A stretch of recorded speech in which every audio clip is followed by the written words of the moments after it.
ghosts, not until that fateful evening at PINECREST High School. It was a typical day, with students bustling through the halls, teachers droning on in classrooms, and the usual chaos of high school life.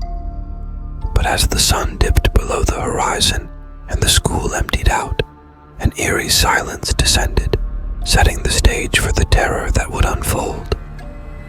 I found myself alone in the dimly lit corridor, the fluorescent lights flickering overhead, casting strange shadows on the walls.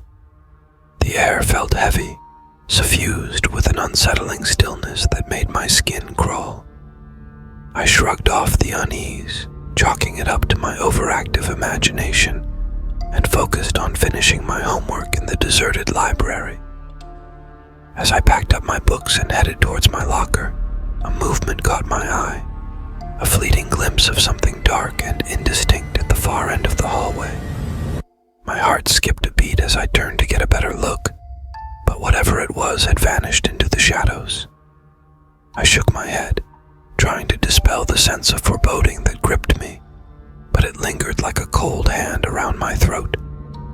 With each step I took, the feeling of being watched intensified, until it felt as though invisible eyes were boring into the back of my skull.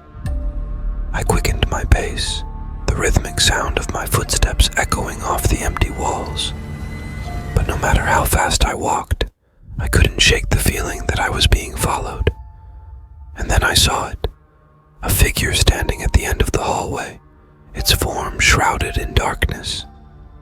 Fear clenched my chest as I realized that whatever it wasn't human.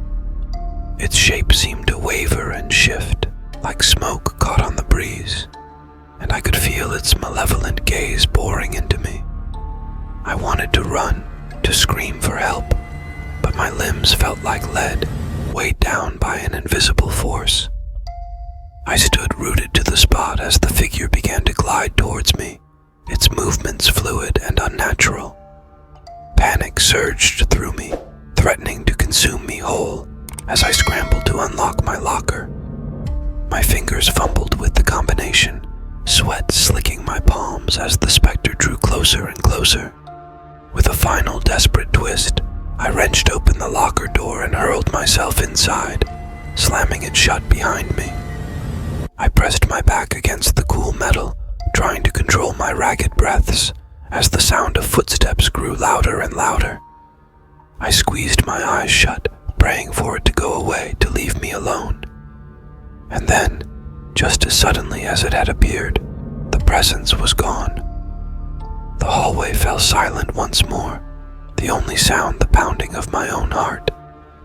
I stayed locked in my locker for what felt like an eternity, too terrified to move.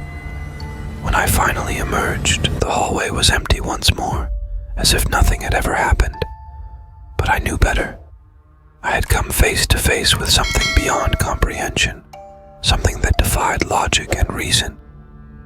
And as I made my way home, I couldn't shake the feeling that whatever it was still out there, waiting to strike again.